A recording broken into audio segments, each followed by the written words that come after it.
Coucou tout le monde, j'espère que vous allez bien. Aujourd'hui je vous retrouve pour une nouvelle vidéo et ça va être une vidéo review de la saga Autour d'elle de Shino Torino aux éditions Akata. Si vous avez vu ma vidéo la semaine dernière, mon vlog, j'avais vlogué ma lecture de ces 5 tomes qui permettent de terminer cette série.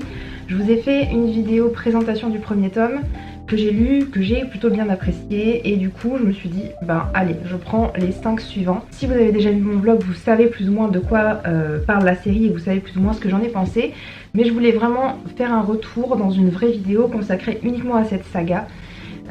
C'est une lecture qui au début me bottait pas des masses, enfin j'avais bien aimé le premier tome, mais honnêtement j'étais pas partie pour adorer cette série, mais en fait plus j'avançais dans les tomes et plus j'appréciais la série. De quoi ça parle? C'est l'histoire de Michiru et Maya, deux femmes qui se sont rencontrées lorsqu'elles étaient à la fac. Elles étaient en colocation. Michiru, c'est une jeune femme qui avait beaucoup besoin d'être rassurée, qui avait besoin de beaucoup d'amour, d'affection et qui allait du coup un peu à droite à gauche. C'est une fille qui se comporte un peu comme une enfant, comme une gamine, comme quelqu'un de pas très responsable.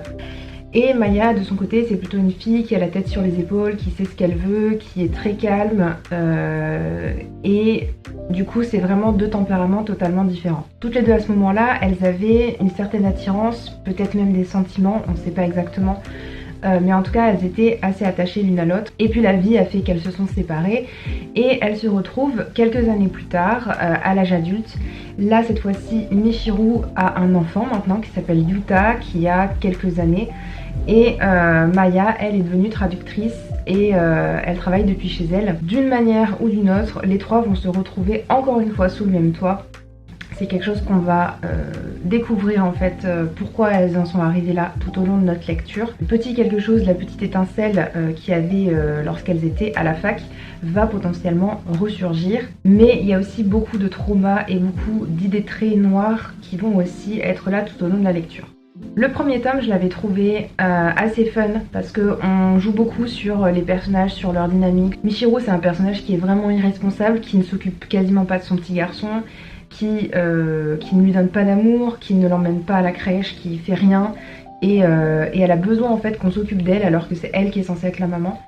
Et Maya, c'est plutôt le personnage que j'avais préféré parce que elle était forte, elle était solide, elle était là, c'était un peu le papa entre guillemets de la famille, puisque je ne l'ai pas dit mais le père de Yuta est mort et c'est pour ça que Michiru s'est retrouvée toute seule. Et il y a un autre personnage qui vient compléter ce trio, c'est Nico, qui est un homme qui habite l'étage du dessous et qui lui est acteur et qui est un petit peu déjanté aussi, et il est vraiment gaga de Yuta, mais vraiment quand je dis gaga, c'est gaga, il lui saute dessus tellement, dès qu'il le voit il lui saute dessus, il lui fait plein de bisous, enfin bref c'est un père de substitution un petit peu, mais lui aussi il a pas ce côté doux, ce côté calme qu'on pourrait attendre de quelqu'un d'adulte. Et dans le premier tome, il y avait vraiment cette dimension plutôt solaire, plutôt drôle, humoristique, tout ça. Et en fait, plus on avance dans la série, et plus on se rend compte que les personnages, ils ont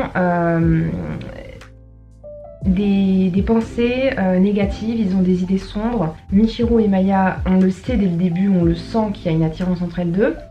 Mais en fait ça va avoir du mal à aboutir parce que chacune d'elles a une idée préconçue en fait de ce que pense l'autre, et en fait elle manque cruellement de communication. Les deux personnages en fait ne sont quasiment jamais ensemble, et même quand ils sont ensemble dans la même pièce ou qu'il se passe des choses où elles sont là, elles sont à la maison, je sais pas, il y en a une qui prépare à manger ou j'en sais rien.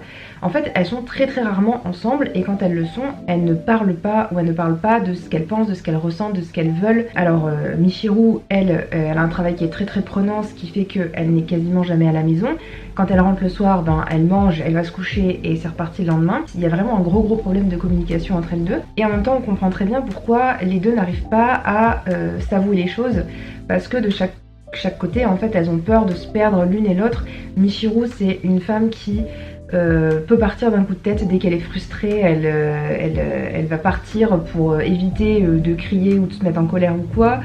En fait, elle va fuir les problèmes plutôt que de les prendre dans le corps et de discuter et de trouver un terrain d'entente. Maya, elle de son côté, elle a pas envie non plus de perdre Michiru parce qu'il y a ce lien entre elles deux. Mais d'un autre côté, en fait, il y a la pression de la société qui est vraiment énorme sur ses épaules.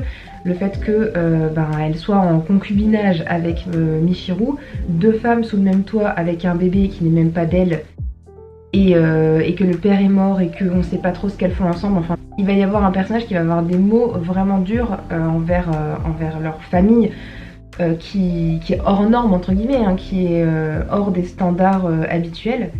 Et en fait, du coup, il y a ces deux pans de la balance.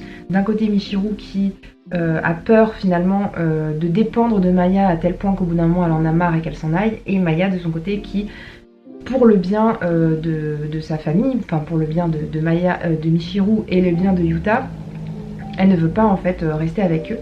Et il va y avoir aussi d'autres personnages masculins qui vont rentrer en ligne de compte et qui vont venir un petit peu faire pencher la balance, essayer d'attirer vers eux les personnages féminins. Donc tous, j'ai l'impression, sont bi, quasiment tous, ce qui est assez étonnant parce que d'habitude on a un personnage qui représente la famille LGBTQ. On n'est pas dans des standards, on va dire, d'histoire romantique qu'on retrouve habituellement dans les josei. Là, on est sur des problématiques beaucoup plus profondes, beaucoup plus réfléchies, je trouve, et qui sont plus intéressantes. Ça s'est lu vraiment très vite et j'ai pas eu le sentiment qu'on tournait en rond ou qu'on ressassait les mêmes idées. Il se passait beaucoup de choses finalement, les choses s'enchaînaient de manière naturelle et fluide. Il y a juste à certains passages, je trouve que ça s'enchaînait de manière un peu bizarre, les personnages ne se répondaient pas forcément, ou il y avait des situations qui... Enfin, je sais pas, il y a certaines petites choses qui m'ont un peu fait tiquer, mais à part ça, c'était vraiment super chouette.